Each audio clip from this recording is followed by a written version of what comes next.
So in this video, we're going to review our properties. You already learned these properties at the beginning of the year, but we're going to review them because you need to know them for the upcoming lesson.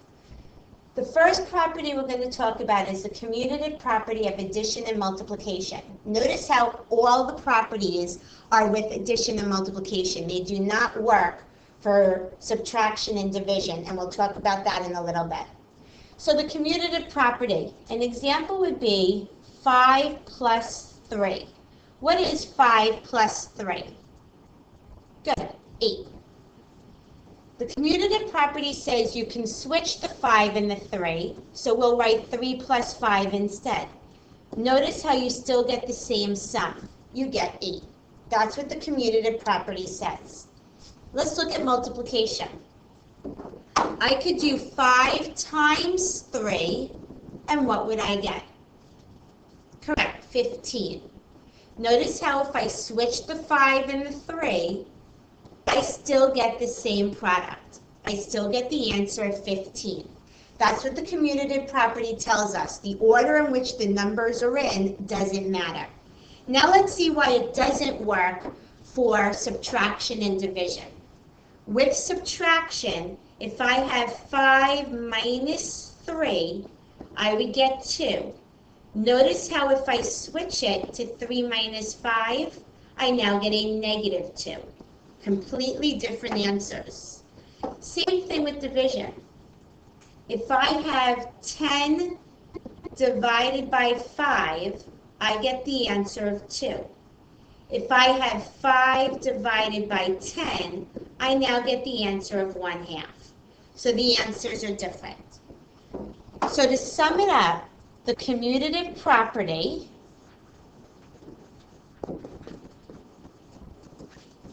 is when the numbers move. The numbers move in the commutative property. The next property we're going to talk about is the associative property of addition and multiplication. Again, it's only addition and multiplication. Associative property, the numbers stay in the same order. And we're talking now about the groups. So let's first group the beginning part of the problem. We follow our order of operations. PEMDAS tells us to do parentheses first. 10 plus 4 is 14, bring everything else down, and then 14 plus 6 is 20.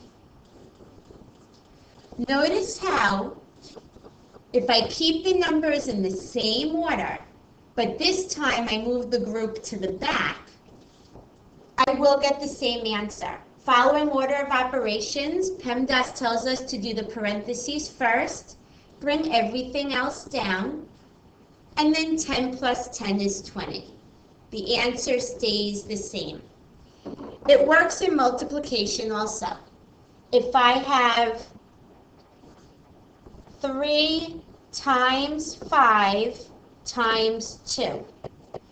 Follow the order of operations, parentheses first. 3 times 5 is 15, bring everything else down. And 15 times 2 is 30. Now, if the numbers stay in the exact same order, but I change my grouping, follow order of operations, 5 times 2 is 10, bring everything else down, I still get 30. So associative property is when the groups change. Let's look at why it doesn't work for division and subtraction. Let's do a division problem. If I have 24 divided by 4 divided by 2. Parentheses first, 24 divided by 4 is 6, bring everything else down, and 6 divided by 2 is 3. If I keep the order in the numbers in the exact same order, but I change my grouping, 4 divided by 2 is 2, bring everything else down, and now I get 12. You get 2 completely different answers. When I have subtraction, 10 minus 2 minus 1, Parentheses first, 10 minus 2 is 8, bring everything down, and 8 minus 1 is 7. Notice how if I move the group, the numbers stay in the same order. 2 minus 1 is 1, bring everything down. Now you're going to get the difference of 9. Two completely different answers. So it only works for addition and multiplication. To sum this up, the associative property is when the grouping changes.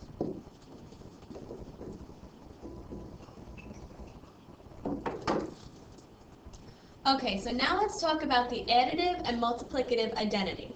When you think of the word identity, think about what it really means. Your identity is who you are. So when you look in a mirror, you look at yourself, you see your same hair color, you see your same height, eye color, things like that. The only time it would ever change is if you're looking in like a circus mirror.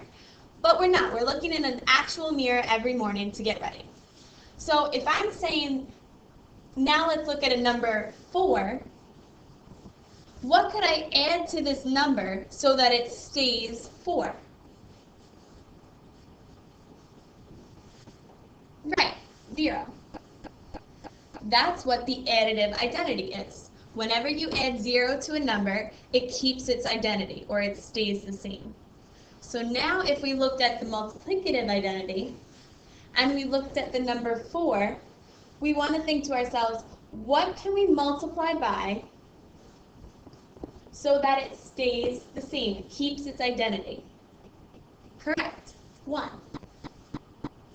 So to sum it up, your additive identity is when you add 0 to any number, it stays the same.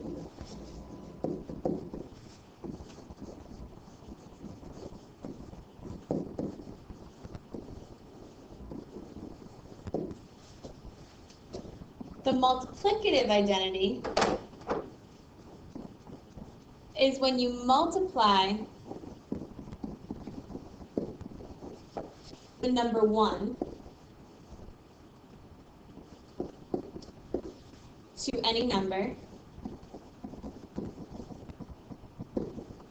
it stays the same.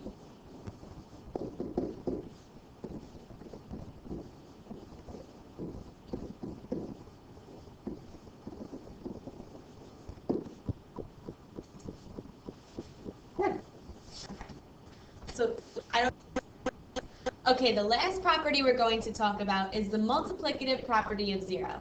And this one, the big hint in this one is actually in the name itself. So I'm going to highlight this 0 here, because that's going to be your big hint as to what this property really means. If I look at the number 4, and I say, what number can I multiply by to get it to be 0? It would be 0. There's no other number that you can multiply any number by to make it 0. So to sum that up, you have to multiply any number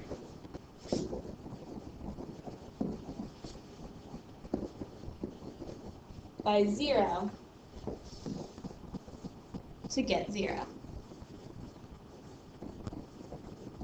And remember, that's just in the name itself.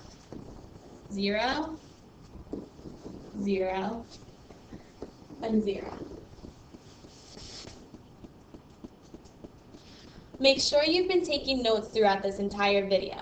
If you haven't, rewind it from the beginning and start taking notes. We will be checking them tomorrow. We're going to be using all of these properties in the class tomorrow with the notes as well. If you have any questions at all, we will be answering them as well.